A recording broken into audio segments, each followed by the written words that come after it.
chainsaw buzz and a whiskey lip, cigarette smoke and a swivel hip. I miss Elvis and King Creole. Turn it up loud if it got some soul. Got a chainsaw buzz, chainsaw buzz, yeah.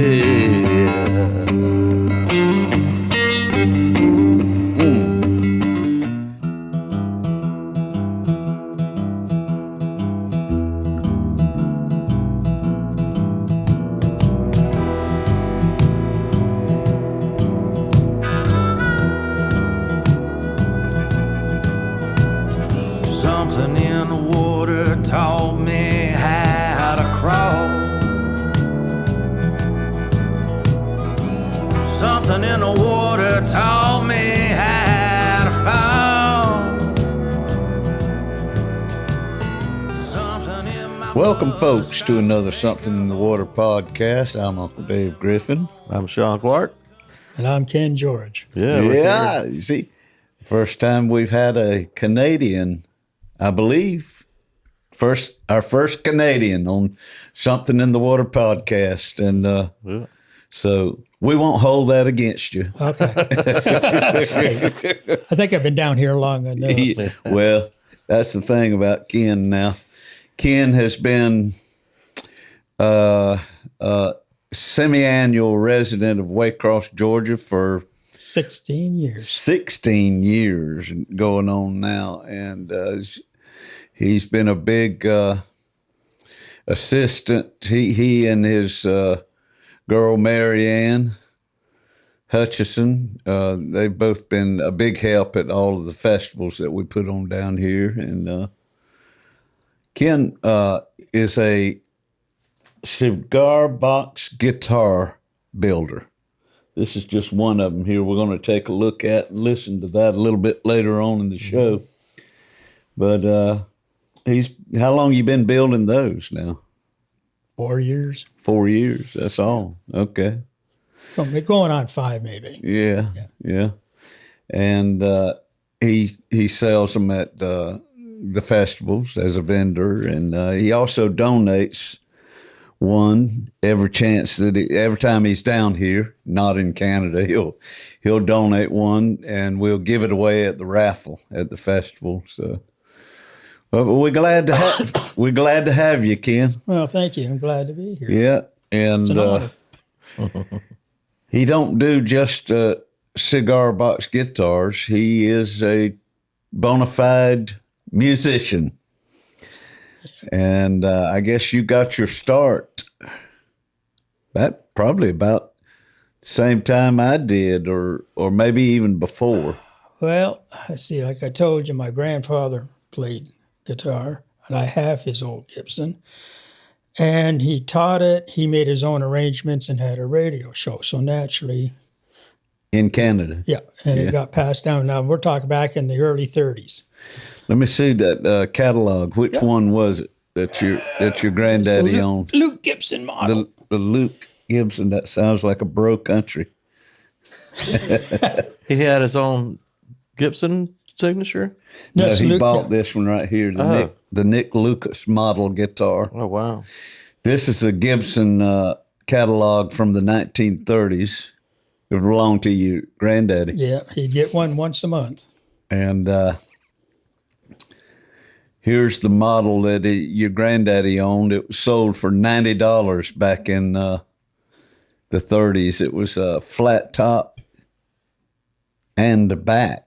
Flat top and a flat back model. It was the Nick Lucas model guitar. Nick Lucas was the famous crooning troubadour. That was his nickname. Excuse me, and the serial number in that guitar is handwritten. That shows you how old the label is inside. Wow. And I saw one that was advertised on eBay or something. And it was in immaculate condition, and the asking price was $60,000 for it. My God. It's a long way from 90. No, but then you got to figure that's $90 in 1931. Yeah, that's a lot of money back then. Exactly. Mm-hmm. That one accrued value. It was genuine curly maple back and rim, a mahogany neck, spruce top, rosewood fingerboard. Wow. And these there are no electric guitars in this book because it's the 1930s. No, I think the first predated the first electric guitar was from Rickenbacker, and I think it was in 1835. Okay. And it was called a frying pan because that's exactly what the body looked like. Mm-hmm. Uh-huh. Was it a resonator? No, it was a fully electric guitar. Fully electric, yeah. I like some of these models are, where is it at?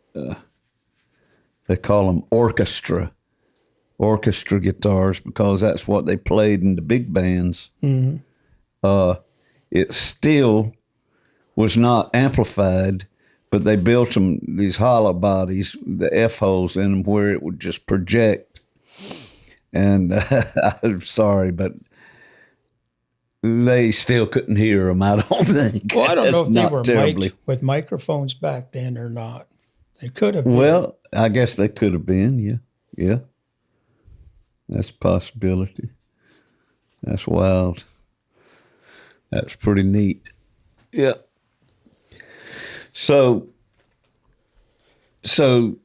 your granddaddy gave you passed down his box guitar to you, and is that what you learned on? Mm-hmm. You kind of. Well, actually, he gave it to me. I did start to learn on it. Then my parents, I guess I'd be about 9, bought me a National lap steel guitar because my mother was this big lover of Hawaiian music, and that's what my grandfather played. Right. And I took that till I was about maybe 11 or 12. Yeah. And then I discovered electric guitars because now we're talking early 60s, right? And, right. And my mother, she just got turned right off. If I wasn't playing Hawaiian music, she's not interested. Oh. Actually, I could read music back then, but 60 years is a long time. And I've still got all my music. I've still got all my grandfather's music. And I'm sure if I sat down and really took the time, it would probably, come back to me. I got you. But so where was this in Canada that you were growing up? I was born in Hamilton, Ontario, which is right on the end of Lake Ontario. It's about 40 minutes from Toronto. Yeah. And today you can go from Stony Creek, Hamilton, Burlington, Oakville, Mississauga, Toronto, and it's like one long stretch. You can't tell when you've entered one town and left the next. Mm-hmm. So there's about 6 million, 7 million people there all together. Wow. I've never been up that far. I want to go, but yeah. Paul Lee's been before, and he said it's beautiful up there.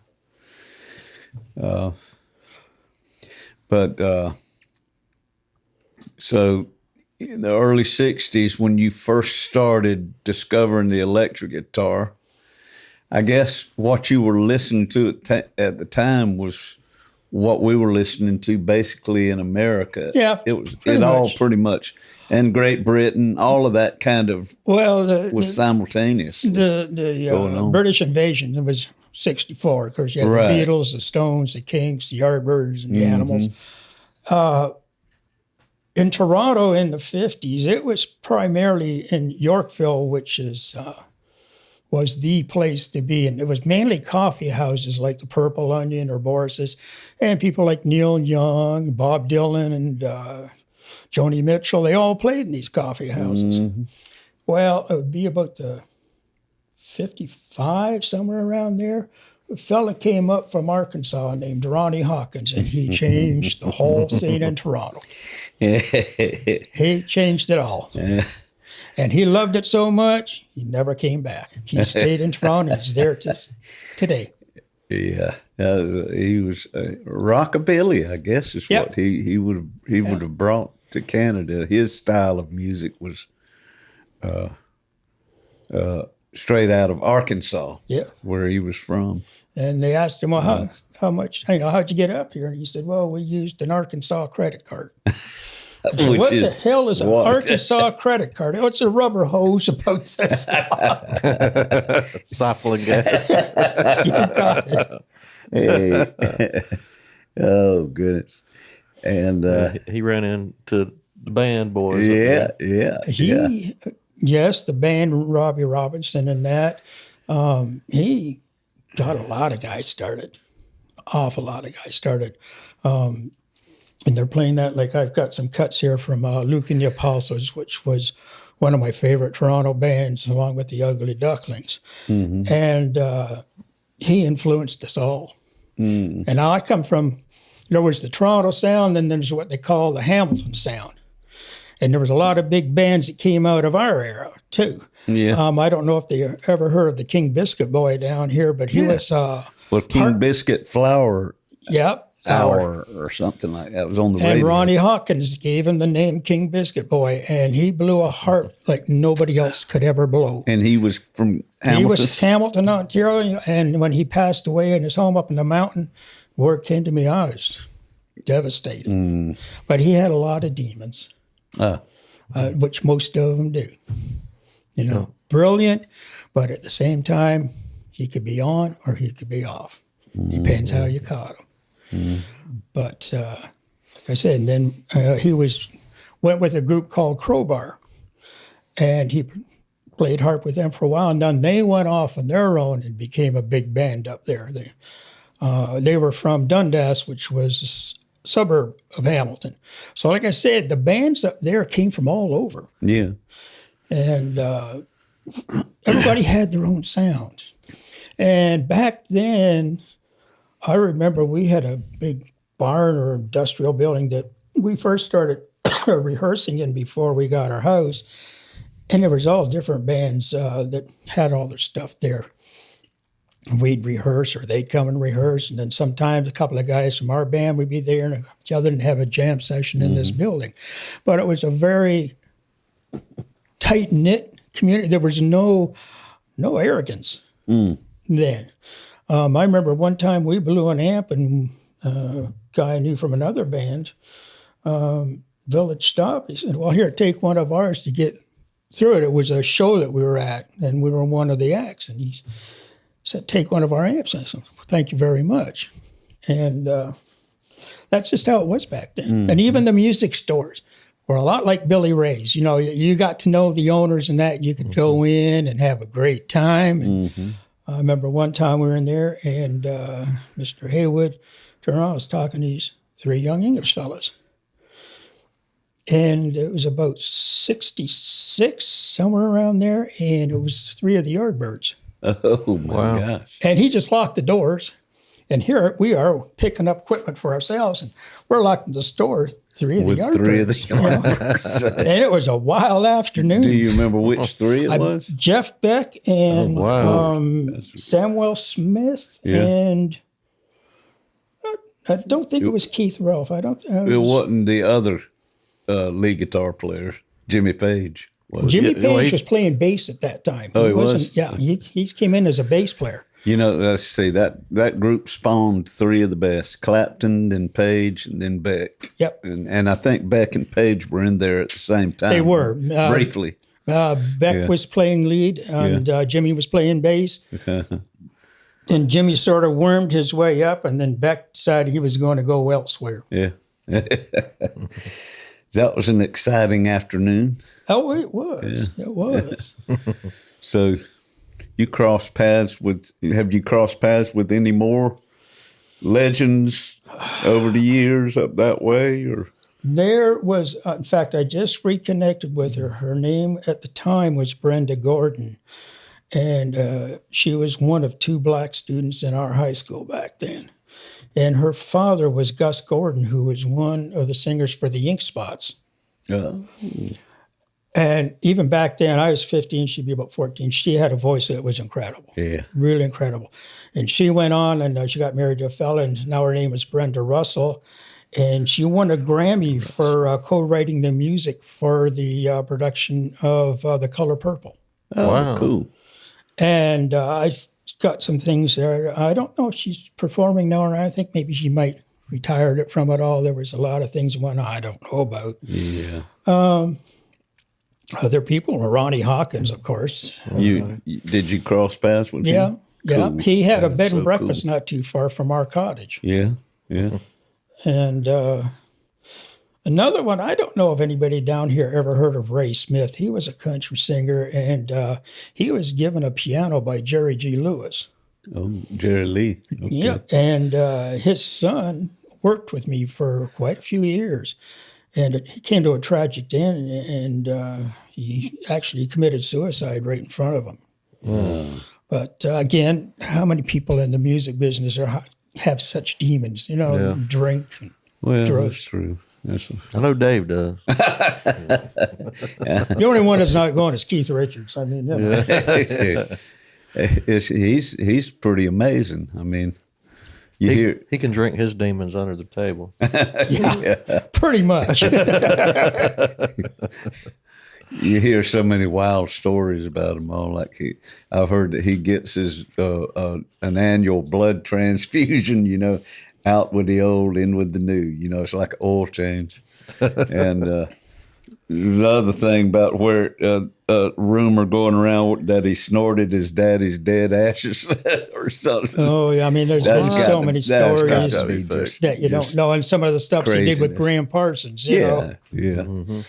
I think Keith Richards, surprisingly, was probably he did the least amount of drugs than any of them. I think I've read in his biography. Well, I don't know about that. That's kind of hard to take, ain't it? First time They I were in heard Toronto so many times during rehearsals, and the RCMP busted him, or Toronto Police busted him. He had to put on a performance as part of his sentencing, so he threw together a group and they played a benefit, whatever. But no, I think Keith did an excessive amount Keith of drugs. was world class. And they always thought Brian Jones did too much drugs. Yeah. Well, let's talk about the influence of Canada on us, on our music, and your music as well. I'm sure, because you were up there and you got all of the grassroots artists and everything in their formative stages, and the locals and all of that. The Buckinghams, a lot of them groups. Oh my gosh, I didn't realize the Buckinghams. Yes. I mean, you could name them all. That's just Five-man electrical band started off as Staccatos in Ottawa, and then they changed to five-man electrical band, and they took off. The They had Sparrows. the group, five-man electrical band had the hit signs That's everywhere. the There's one. Yep. signs. And the Sparrows went out to California and became Steppenwolf. Okay. Oh, wow. John Kay and Yep. Steppenwolf. Yep. Of course, the big ones, Neil Young. I was Joni never Mitchell. a fan of him. Yeah. He was too political for me. I was Yeah. not, no, I sort of. You were more in that rock and roll. I was into the good time rock and roll. Yeah. And like I said, we used to do a lot of, the band we had, we did a lot of Animals, we did a lot of Stones, some Yardbirds, and as it progressed, we did it with Alice Cooper. Stuff that was suitable for my voice. Because I had, even back then, my voice was very limited. I couldn't go and do a Freddie Mercury song or anything like that. Forget that. But You wasn't a pretty. You didn't sing pretty. no, You I sang. sang. Well, I have some cuts there where we sang pretty. And of course, these are rehearsal ones, so they weren't the finished product. Yeah. But we had a good time. It was a good run. Yeah. It was a good run. We played Hamilton, Oakville. We never got to Toronto. Oakville was as close as we got, but we had a lot of fans that would follow us around. Mm-hmm. Hit the different bars. What was the band name? The band name was Stonehenge. Stonehenge. Yeah. See what we got on there. That I think you might pictures. find, if you took the pictures, you might find the black and white was the actual poster that we put in the different hotels. And then our lead guitar player got artsy a few years back and said, this is what it should have been. And he sent the one with the Stonehenge behind it, all five of us. Yeah, we're... That sounds like a hard rock band. it does. yeah. Kind of reminds you of That should be labeled with words rather than numbers. Well, that was from my movie era. Yeah, we'll get into them a little bit. But, go down to Duo. I think it's the first one.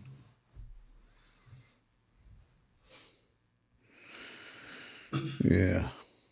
So this is... There it is right there in the second row, I think, the front wall. That was another musician. That was my ex's uncle, and he had a band in Newfoundland called the Dragermen. The what? The Dragermen. These are guys that would go into mines when there's been a blowout or whatever and rescue the miners that were in there. Wow. Okay. That was the name of his band? Yep. Okay. I think they put out 2 LPs down there in Newfoundland. And that's you over there. That's me in the back there with my echo guitar that I Judging still got by today. the shirt and everything, this looks like early 70s. This would be, no, it'd be about 78 or so. 78 yeah. or so, okay. Yeah. Rocking the polyester. Yep. There you go.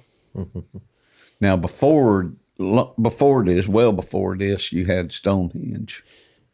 Yeah, the Stonehenge started off forming in 1969 and finally came to fruition probably around 71 when we finally got the people that all fit. Mm-hmm. And That takes a while to do, don't it? oh, it Sometimes. does. It does. Well, let's see there. But Scott still sings today. Now, Scott's going to be about 75. And there's the poster there in the second row at the front. Leather. Right there. That's it. That one. Yeah.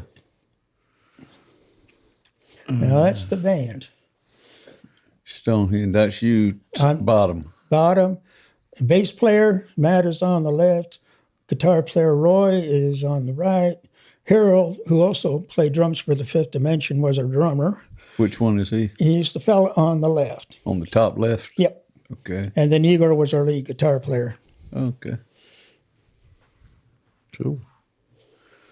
So it was funny. The very first time when the 5 of us finally got together and played in public was in a little town. It was a college town, Kitchener, and there was a place called the Choo Choo Stop. Now, I don't think you ever heard of the Copper Penny down here. I don't think they made it this far. Yeah. But we were told to bring the guys to bring their axes because there was a matinee show going on. Well, we get there and then it turns around, they're having a band contest. So they had all these different bands going up there and playing. And I'm sitting there thinking, oh, my God, these guys are good. These guys are great. And Harold up there is saying, no, they're not. No, they're not. I said, yeah, they're great. So I think we were the last ones that went up. We took home first place and took home a $100 cash prize, Heck yeah. which in 71 it was, Yeah. nice little bit of change. Mm-hmm. And that's the one that he created. And I said, I wish you could have done that with the Stonehenge from England in the back of it. I said, that would have made an outstanding, poster. Mm-hmm. Yeah, that's cool. This is in our house when we finally were able to get a house. The fellow in the jacket on the right, he used to do a lot of photography for us. Mm-hmm. And then the fellow hidden by the microphone is our lead guitar player. Matt was the youngest of us. We were all in our 20s. Matt was 18. And here's our bass player, and I can see Harold sitting down there in the corner. So that's not you standing in the middle. No. Okay, I thought that was you. No. Slingerland drums. Yep. I got drunk one night when we were rehearsing and drinking Southern Comfort, and I passed out. My head went right in his bass drum, and that's where it laid. Well, most drummers put a pillow in there. There was a pillow in there. You can dead. see it. So, of course, that's the place to pass out. Yeah. Until it's time to wake up and somebody's playing the drums. Yeah, somebody There beating was on it, yeah. on the foot pedal. Yep. Get up. Man, that was the times back then. That would be about, say, 71, 72 back in that time. We went until 74? 74, 75. 75 maybe, middle of 75. And then it just, what happened was we were offered a gig for a month out on the East Coast. and it was going to be $15,000 for the month, which back in those days was a good piece of change. Plus, they were paying our expenses to go down and our accommodations. Heck yeah. Well, we had a Yoko Ono in the group that was Igor's wife, girlfriend. She said, "You're not going." Of course, when you take out a person that you worked with and you just can't pull in a replacement and go off, So that sort of curtailed it for a while. She said, "I don't mind you playing where you can come home every night, but you're not going out traveling." Who knows what would have happened? Shoulda, coulda, woulda. Yeah. Well, you were ending about the time I was beginning in my traveling band escapades. We started up in 75, October 75, and it went for 3 years and nonstop of just all over the place. It was an education, though, wasn't it? Yeah. Life on the road. I got a question for you. What's the worst place you ever played? Worst place. Ooh. I'm not talking about the audience. I'm talking about the building and whatever accommodations they presented with you. What was the worst one you were ever at? Well, doggone. There's one place that comes to mind is because nobody was there, and we had driven all night long from Nashville, Tennessee to Savannah, and we had to play that night. And the Nashville gig ended on Sunday night, and we had to play in Savannah on Monday night. So we just took speed and jumped behind the wheel and drove all night. And when we got there, we loaded in and set up, and then we went back to the motel and pulled the curtains, got the room real dark, and slept all day. And when we got out there to that little club, it was a little low-slung dive bar, pool tables and barefoot waitresses with dirty feet. And we were just breaking away from our lead singer, Eddie Middleton, and so we didn't have our song list together yet. So we kept playing this one song over and over that night. It was Tavares. It was an old disco song called "Heaven Must Be Missing an Angel" from 1977, and that was pretty bad. That was a brutal night. And John, our drummer, was quitting drinking all at the same time, and it was just, I remember, raw nerves and just wore slap out from road travel, and it's just not a good vibe. I guess that's one of the worst ones. Yeah. I remember the worst one we were in. It was actually north of Toronto. It was one of these little towns where there's a corner store, a gas station, and a bar across the street, and that's downtown. So we went. I don't even know how we got the booking there, but we went in. They had rooms for 5 of us. Well, the rooms when we went up consisted of a bed, no box spring. It was one of those old cross wire things where when you sat on it, you went right in the middle. The lighting in the place was a cord hanging down with a light bulb over it and a pole chain. And one night table. And the bathroom was down at the end of the hall. Oh, my God. And then when you turn the light on, and you heard all the critters come out. Got to be the worst place I ever played at.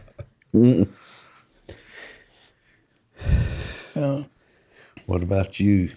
Yeah, Sean. I'm sitting here thinking. I can think of a few for different reasons. Yeah. But as far as like just a dive place, that played at this place called the Power Line out in West Georgia. I can't even remember where. Like kind of 45 minutes south of Albany. I can't. But Out it in the was country? it wasn't the building wasn't that bad. It was out in the country. It was just like we were not welcome there. Like they didn't care what we were doing. They just wanted us to quit. Yeah. It's one of them. I don't know how we got in and got out. Yeah. It's amazing too how you attract a certain crowd to a bar. One night you could have, say, a real bluesy band. I remember hearing one band in Oakville. We were on the top floor, they were on the bottom floor, and I swear to God, it was ZZ Top playing in the bottom. They were that good. Oh man. They had one crowd in. Yeah. We were hard rockers. We had another crowd. And in the middle was a disc jockey playing disco. He had no crowd. Right. Yeah, we had a disc jockey. Well, many of the places we played between 75 and 78 had DJs. But we had one down in Panama City at the Sheraton on the beach. It was named Disco Mike. And old son of a bitch, he would get to, he would start playing our set list, on the breaks. That's And That's bad. it made Eddie Middleton pretty mad. So we got right at the end, our last night there. One of the engagements, we pied him in the face with the kitchen was right behind the dance floor. We came running out of the kitchen with a big old whipped cream pie, and he totally didn't see it coming. That was fun. Well, I look back in the days and I think we made money, but it was more the energy you got that you fed off the crowd. If the crowd was with you, you fed off that energy. It made you even go more. I think, the two of you were some of the crowds that you played at. And that, I mean, I see some of the people out at the festival and some of the bands that come up. Page Brothers, for example. I love the Page Brothers. I love their music. But you can see the crowd getting into it. And I think that they were feeding off the crowd. Yeah, that definitely helps. Yeah, that'll take it to a whole nother. You can play the same song and not mess up, but if somebody's getting into it, it's just going to be that much better. It's going to have more energy to it. But I sort of miss that because, like I've told you before, I come down here and I hear the bands in that play. To me, it's like a time warp. Because what I'm hearing down here is what I heard Toronto and Hamilton we were doing back in the late 60s, early 70s. That's fun. And I missed it. Yeah. I really missed it, which is why coming back down here is such a trip for me when I get to hear you guys play and the other bands in that play. Now, I have to admit, there are some bands I've heard at Swamp Fest and that were not really my kind of band, but then I've heard others like, oh, wow, these guys are great, you know.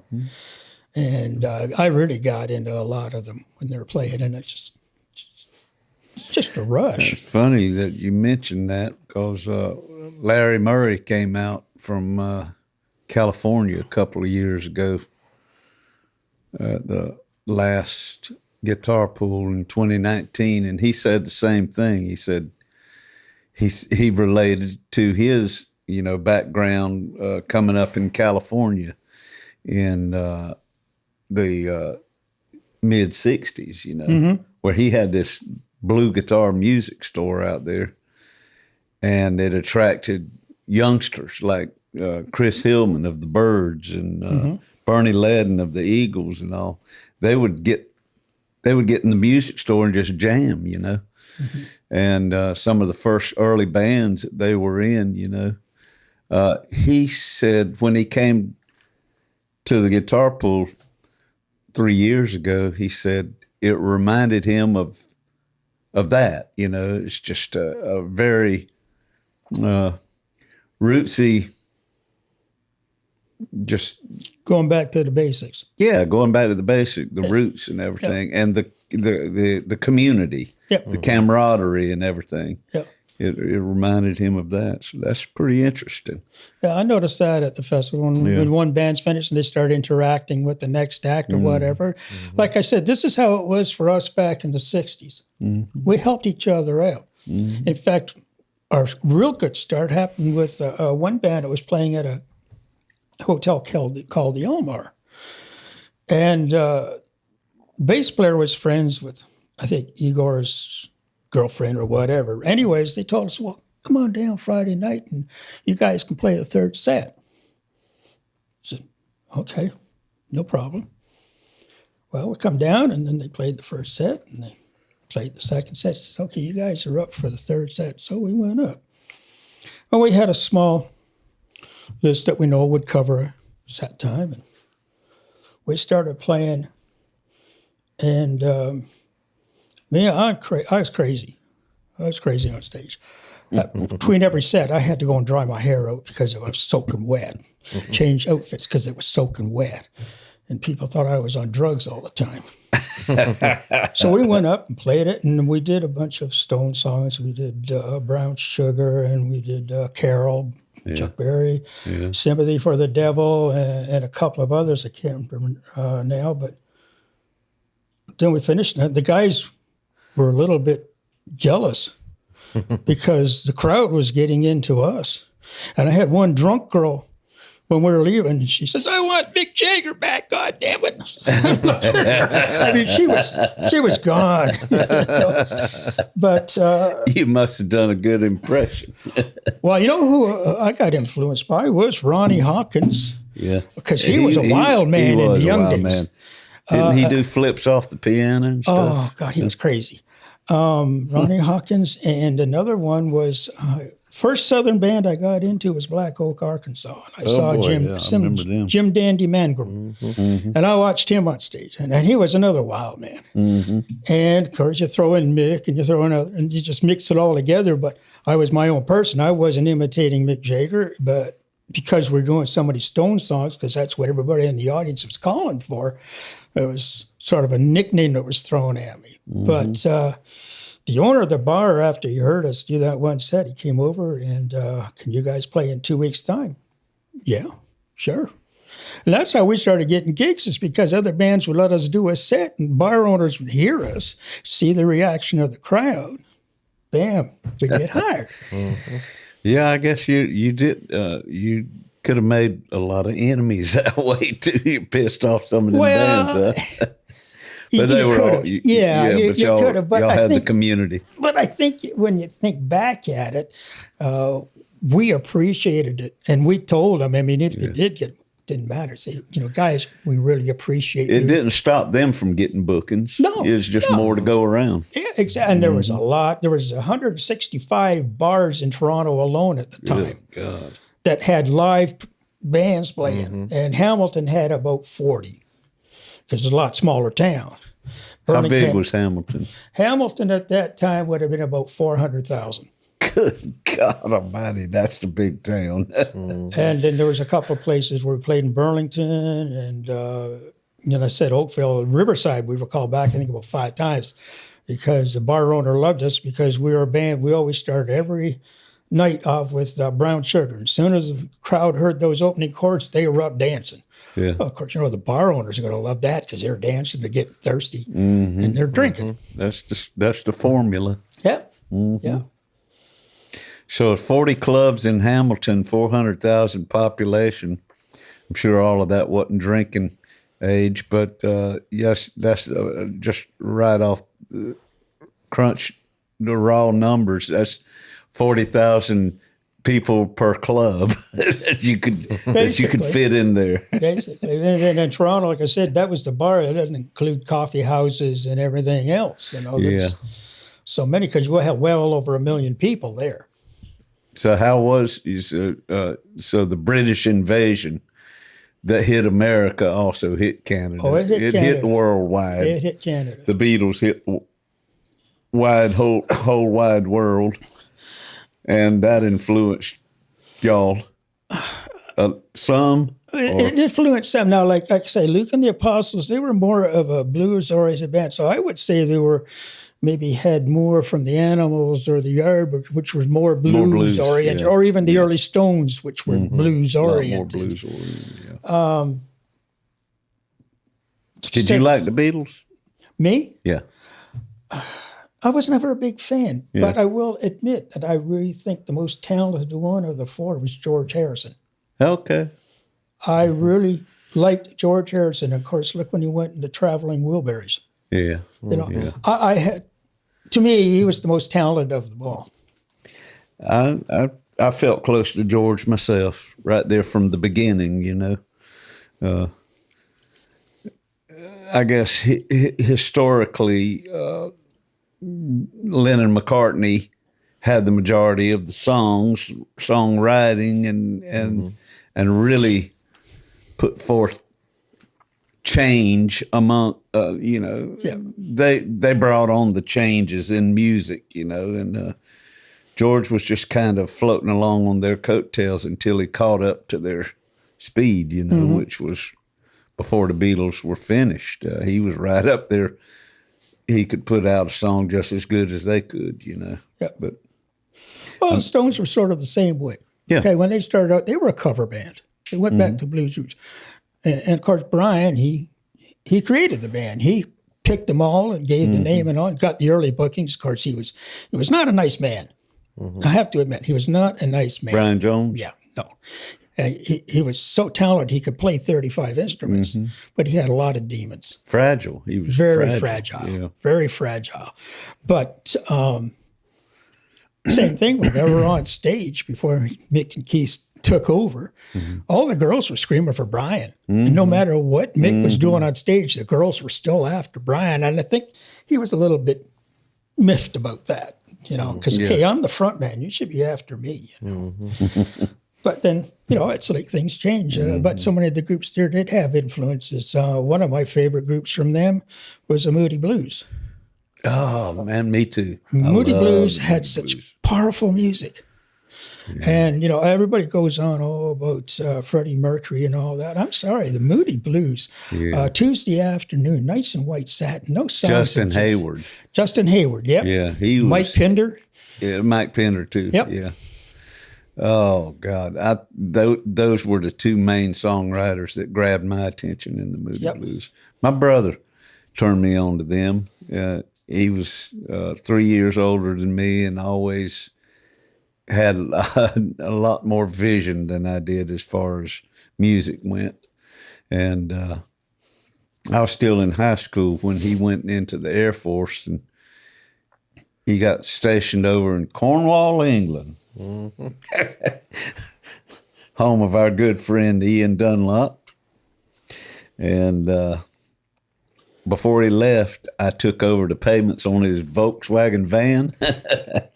And he left a bunch of albums with me, some of which were Moody Blues, some of those early albums. Days of Future To Our Past. Children's Children. And oh, man. And that was where I dipped my toe in the water of prog rock. It was so good. I just latched onto that, and then I started buying their stuff as it came out. Question of Balance, Every Good Boy Deserves Favor, and then Seventh Sojourn is kind of where I ended the. You remember their first song? The very first song they first had? song on Ever. Yep, first song, That first was 45. Go Now. What's that? Go Now. Yep. That was pre Justin Hayward. That was Denny Lane was the guitar player and the singer, the lead singer on that song. I always call it Gonad. Gonad, Gonad, Gonad. Well, it's like a stoner listening to them playing Hey Jude, and he's going, hey, dude. Don't get so mad. Oh, Well, see, you were influenced by a lot of people that I was influenced Yeah. by, too. Like, I had a wide range. I enjoyed the Kinks. I mean, Yeah. you know, Oh, Ray yeah. Davies was a brilliant songwriter. And Jerry Marsden, Jerry and the Pacemakers. Jerry and the yeah. Pacemakers. In fact, they finally put a memorial plaque up for him back in Liverpool. He just passed away. Yep. Recently. Yep. Yeah. Yeah. It was certainly a time to be young and Well, I look at it this way. You're sort of pigeonholed now, but going back to beginning of the British invasion, say, until the mid-70s, you had the Byrds, which started off as a folk group. Mm-hmm.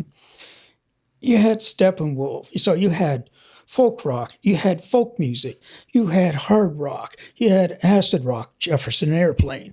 Then you had ones going for the blues, going back like the Beatles and the Stones and them, because that's where they got their start from, Eric Clapton. That's why he quit the Yardbirds, because the Yardbirds were progressing and he wanted them to stay blues. yeah. So he left. But there were so many different genres back then that you could go to. Yeah. Paul Revere and the Raiders, I thought they were great. You know? I don't know if you ever heard of them down here. Oh, yeah. Oh, yeah. I don't know. There's so many bands that are sort of district bands, and they were great here, and everybody loved them. But over here, they never heard of them. You know? And it's a shame. That's like I said, if you people back in the 60s and 70s heard what we had coming out of Toronto back then, you would have been blown away. I didn't realize the Buckinghams were from there. You know what's funny is... The Buckinghams were from New Jersey, I believe. Is that right? Mm-hmm. Oh, okay. I thought that they were Canadian. No, the Staccatos, five-man electrical band was Canadian. Chilliwack is another one, I think. Chilliwack, I remember them, yeah. Now, I had the oldie station 107.1 on down here. Uh-huh. I forget, I was going for somewhere, and then I heard this song, and it was called The Last Song. It was Edward Bear. And I thought, who the hell ever heard of Edward Bear down here? Oh, yeah, that was a big hit. I nearly punched the singer one night because he was trying to pick up my girlfriend, and I nearly laid her. Oh, yeah. So you punched Edward Bear? I almost did, but Helen wouldn't let me. Well, that was one of the old songs that I used to listen to on the radio in the early 70s. It's the last song I'll ever sing for you. Yeah. It's very it was kind of ballady, syrupy, you know. Syrupy, ballady. David Clayton Thomas, I saw. David Clayton Thomas, yeah, another Canadian. He played at a dance where the admission was $1. So I went in. You know who that is? Lead singer for Tears. Blood, Sweat, and Tears, that old band. Yeah. So like you say, that's another one whose path I crossed. Yeah. Gordon Lightfoot. Gordy Lightfoot. Big folkster. I went down to St. Augustine and heard the wreck of the Edmund Fitzgerald coming out of a bar down there. Yeah. No, he was very, very ill for a while. In fact, didn't think he was ever going to make it. The Guess Who was a big influence on me. I loved the Guess Who. Burton Cummings? Burton Cummings. Of course, Bachman Turner. Bachman Turner.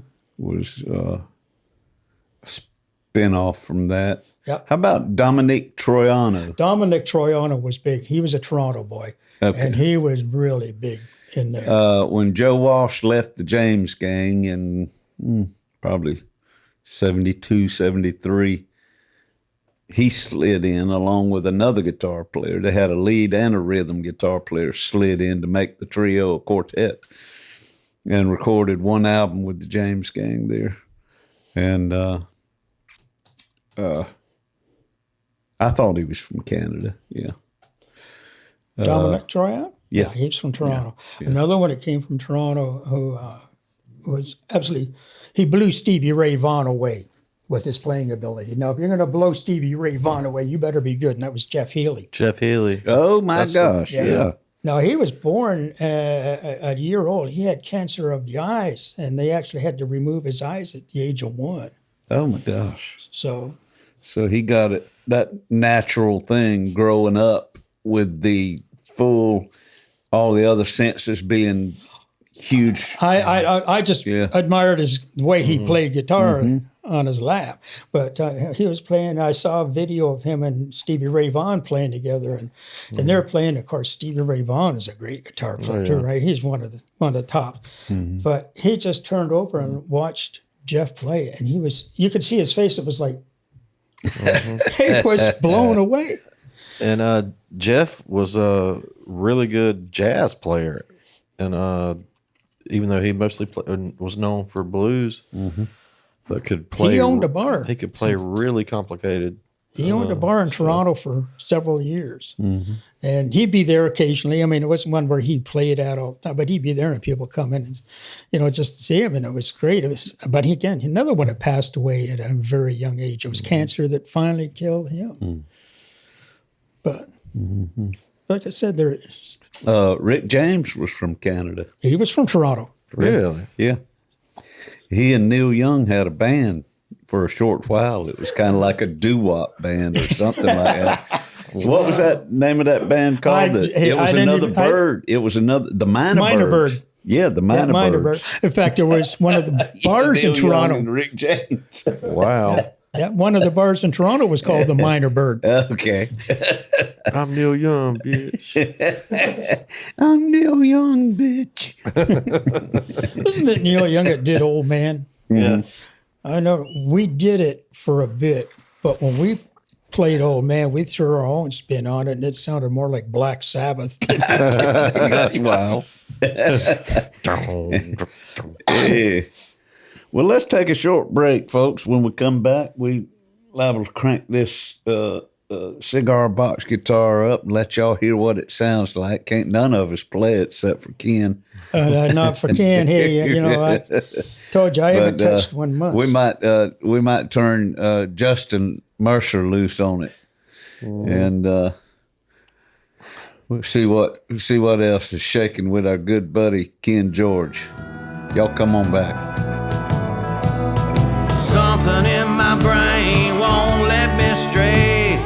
Something in my veins gonna find its way.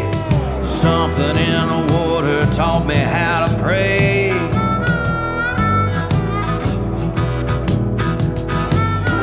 When that cold black water finds its way into your veins, you'll never be the same. Well, we're back with Ken George, our guest this time on Something in the Water. And this is one of the cigar box guitars that this talented musician and guitar maker from Canada spends his spare time doing right now. And it's a beauty. So we're going to give it a run through here. And here's an old blues song that I wrote here a while back, talking about some true things that happened to me in my life. It's called a Chainsaw Buzz.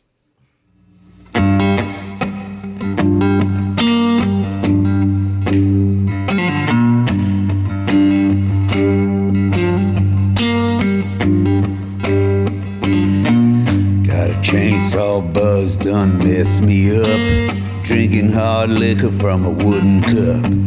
Tall pine tree, gonna ride it down. Lay flat black and the briars on the ground. Got a chainsaw buzz, chainsaw buzz, yeah.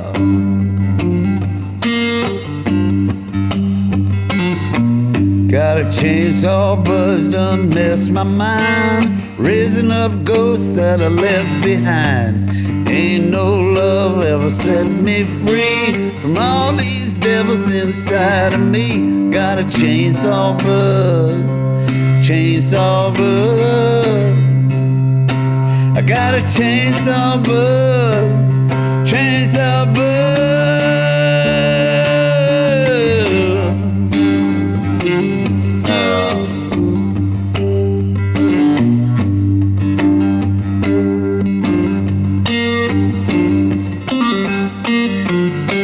Chainsaw buzz and a whiskey lip, cigarette smoke and a swivel hip. I miss Elvis and King Creole. Turn it up loud if it got some soul. Got a chainsaw buzz, chainsaw buzz, yeah.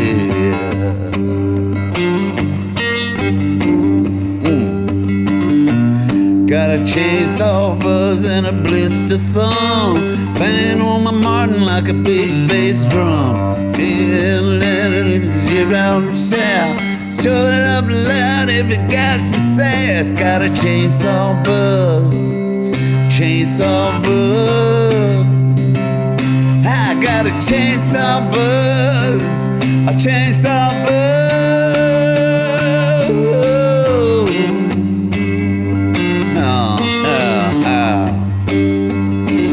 Got a chainsaw buzz. Well,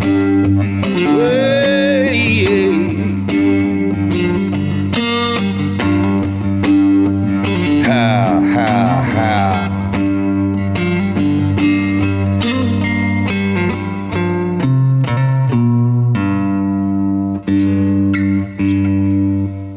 That's nasty. That's just nasty. I wasn't sure where I was going with. Well, folks, that's the sound of a cigar box. 3 strings on that thing is open tuning, key of G. Yep. Okay. Key of G open tuning, which is the basis of many, many, many blues songs over the years. But just 3 strings on this little jewel, and that's what our man right here does. It's good stuff. Makes plenty of them. Now, you got this one along with a left-handed version. Yeah, I do. Promised out to a couple of customers back in Canada, and you're leaving the 1st of May, 2022. We're leaving around the 5th of May, yeah. The 5th of May, headed, like I said at the beginning of the podcast, he's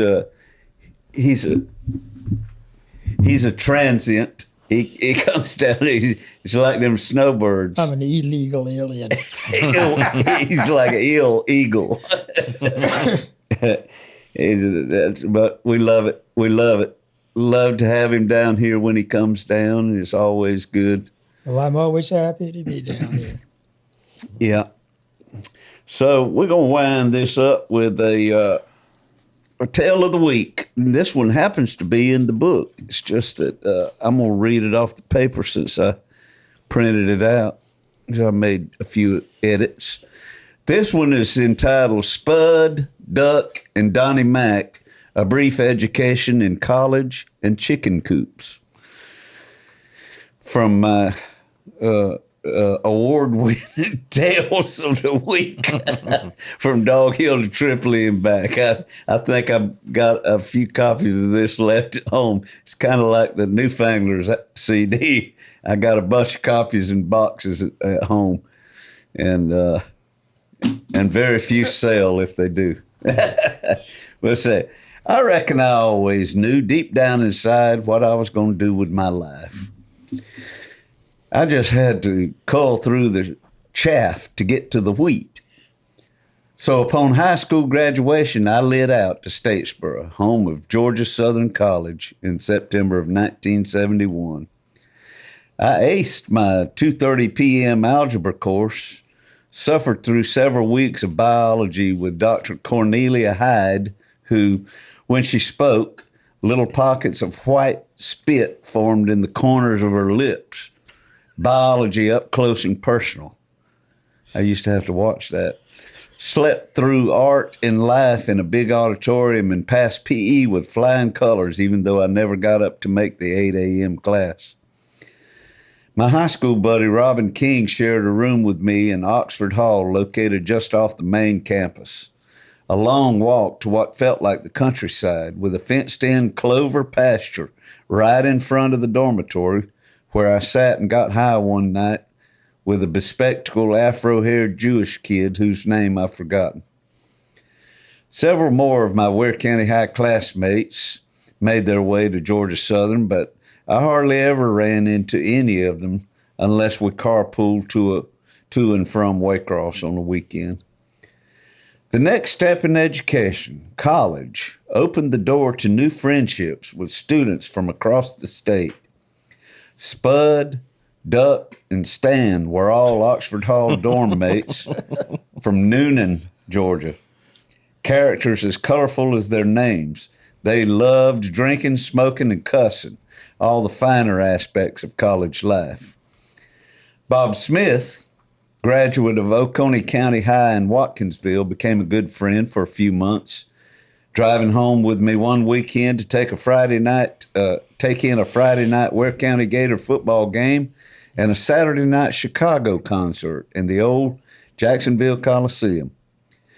We lost track of one another until a few years ago when I was visiting my son Connor, who was then a student at the University of Georgia in Athens. Connor, a fine musician and songwriter himself, invited me and his mama to a daytime recording session at Full Moon Studios in Watkinsville, where he was laying down tracks for an upcoming album.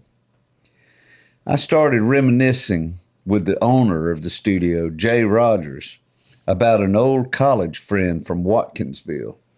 After all these years, all I could remember was his first name, Bob. And I think I thought I'd heard or read somewhere that he was in real estate. Jay says, "There's a Robert Smith at Oconee Properties right across the street from the studio." Really?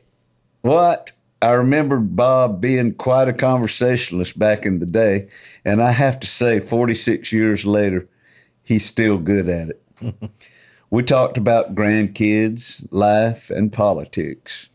For about 15 years, he was a state legislator in the Georgia House of Representatives.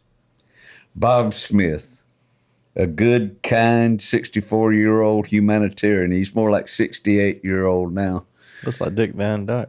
He was back in college now. You can take a lot of poundage off the face, and the hair was not as wiry. It was a little more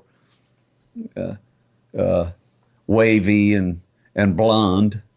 And he wore Buddy Holly glasses, little black rim glasses. His face was white. You could see the his cheeks were flushed after a good laugh or a beer or two.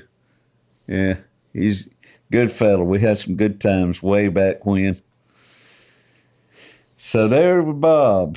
I hooked back up with him. While avoiding academics during my fall quarter at Georgia Southern, I continued to study my passion for music. The college hosted several concerts at the Hanner Fieldhouse, the building where I didn't show up for PE. I saw the Jay Giles Band. Everybody remembers them. Yep. Wet Willie from Alabama. They actually were another one of Capricorn label out of Macon, Georgia, one of their big acts, Wet Willie. Mountain with Leslie West on guitar. Mm-hmm. Awesome band. And Eric Quincy Tate Band, which featured a drummer who sat in a ladder-back chair and played drums in pointed-toed cowboy boots. That would have been him on the far left there. His name was Donnie McCormick. Donnie McCormick. Mm-hmm. And years later, he would perform with Ross Peed at several of my Graham Parsons guitar pools in Waycross, beating and kicking on a funky homemade chicken coop. There it is right there, adorned with ram horns, animal bones, and cowbell. That was a sight to see, too, folks. It was something. That was some awesome stuff. Mm-hmm. Sadly, he lost his battle with cancer and passed away in January 2009. Oh, Donnie. The night Wet Willie played at Georgia Southern, I was early to arrive and found a tall, long-haired dude in a black duster carrying a bass guitar case, looking lost. I pointed him to the right door, and minutes later I saw him on stage with Wet Willie. Turns out he was Jack Hall, brother of Jimmy Hall, the lead singer, harmonica blower, and saxophonist who wound up playing at the guitar pool in 2006 with the Capricorn Rhythm section. And that there behind him on guitar is Tommy Talton. And on keyboards we had Paul Hornsby, Johnny Sandlin on bass. The other guitar player was Tommy Talton and Scott Boyer. And on drums was a fella who played with Cowboy. So it was truly a Capricorn alumni there that night. Mountain was an American rock group who played Woodstock with Cream producer Felix Pappalardi on bass and drummer N.D. Smart, who went on to, in 1973, to tour with Graham Parsons' group, The Fallen Angels. That's him kneeling on the ground in front of the bus next to Emmylou there. N.D. Smart, before Graham hired him for The Fallen Angels, he had been in a band, and before Mountain, he had been in a band with Barry Tashin called The Remains. They opened up for the Beatles during their first leg of an American tour. So he got to play alongside some pretty great folks.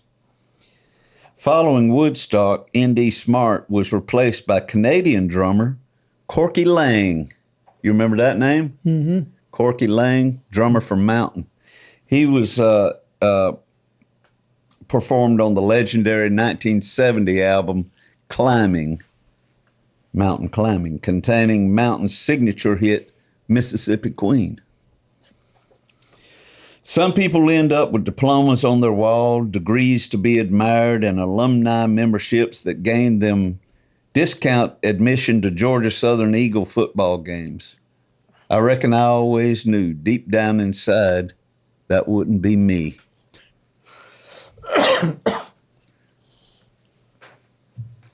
So there it is. I tried to bring the Canadian influence into it, and I wound up finding it in the drummer for Mountain. Yes, sir. Yeah, see, I always thought Mountain was a Canadian band. Yeah.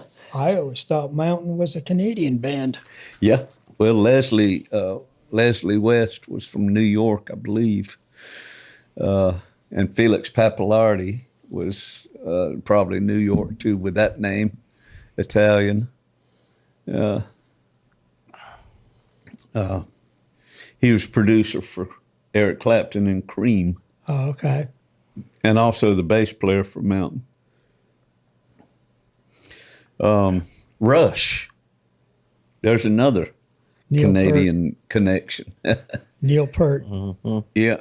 They've actually, they're going to put a monument, not a monument like a statue of that, but A marker. a marker in St. Kitts for Neil, because that was the area that he actually came from. And what town was that in? St. Catharines is just, it's going towards Niagara Falls. Okay. So it's between Niagara Falls and Hamilton. Like I said, all our bands, they came from all over. There wasn't just from one spot. You ever been to Niagara Falls? Too many times. Now, Mary Ann always says she loves the Canadian side, but she does not like the American side. The American side, and they say it's just like a border town. Oh, yeah? All the attractions are on the Canadian side. But you can get to Niagara Falls from either side, right? Yeah. Yeah, it's Niagara on board. Falls is actually on the American side, and then it's what they call the Horseshoe Falls. When you see the falls with all that tons of water coming down, that's the Horseshoe Falls. Niagara Falls, it's a falls, but it's not the same lake. A lot more subdued. Yeah. That's okay. Buffalo, right? Buffalo, New York. That's the American side. Yeah. Yeah, that just seems like a big, what do they call them things? Automatic sinkhole. It reminds me of a huge sinkhole. I call it tourist trap myself. Well, that's a sinkhole it's the only for place you. where you can buy a $3 souvenir and be charged $15. That's right. Sink your money into it and watch it go down the hole. There you go. All the people that's gone over the falls and the Bucket. buckets, Well, and barrel, yeah. barrels. Barrel, yeah. Yeah, some people actually survive. I worked with a guy named What is Larry Mundy. His brother is not allowed in Niagara Falls. He's gone over the falls in a barrel 3 times. Wow. In fact, he's in one of the I think it's the Guinness Book of Records. Ripley's Believe It or Not.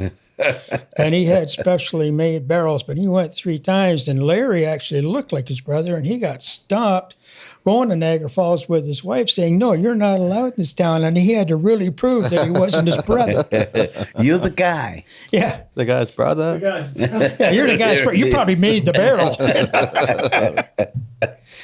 Hey, and that's something that people do illegally, or is it? It's not. The only one that was an accident was around 1960, early 60s, and a young boy went over. A boat capsized. His sister made it to shore. The adult was in the boat. I believe he drowned, and the boy went over the falls and survived just having a life jacket. Wow. I bet you that was a terrifying drop. Oh, I think so too. Oh man! So that was a boat before it gets to the falls. Yeah, it was on would the have been Niagara making River. its turn to go back and just. It was on the Niagara River on the American side. Oh man! Yeah. Honeymooners love it though, right? Oh yeah, there's all kinds of honeymoon hotels. There's a lot of nice bed and breakfast places along the road following the river too. And then you go a little bit further, you come to a place called Niagara on the Lake, and the Shaw Festival Big Theater. That's where people like Christopher Plummer performed on stage, Shakespearean acting, and Captain Kirk. He was another one that was on there. And then you have the wine country. We have some of the best wines in the world in that area, and it's beautiful. It's a beautiful area to go and see. Everybody comes across from the States and they said, "We just love it here because it's so clean." But yeah, it's because we got a bunch of guys at night picking all the litter. Well, we certainly have enjoyed having you, buddy. And Well, I really appreciate being here. yes, sir. Enjoy it. It's been educational. As for me, if finally seen somebody knows how to play these guitars that I make, 'cause it sure isn't I don't me. know. I don't know. Yeah. I was just hoping to land in the right spot. Well, we hope that you'll have us up to Canada. Maybe we'll bring the cameras up to Canada sometime and do a something in the water podcast from Niagara Falls or something. They don't like when you come up there from here. They're like, damn Americans. No.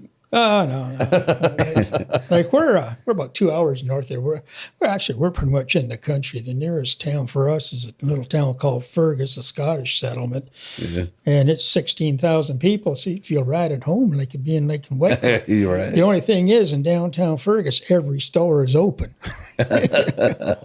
Fergus. Yeah. Well, folks, we appreciate y'all watching this time, and I'd like to thank our guest, Ken George, from Canada / Waycross. And Waycross, Canada. From Waycross, Canada. And we hope that y'all come back again. If you have me. When the cold black water finds its way across through your veins, it just might seal your fate.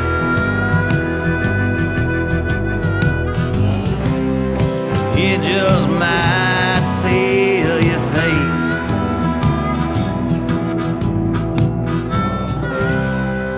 It just might seal your fate.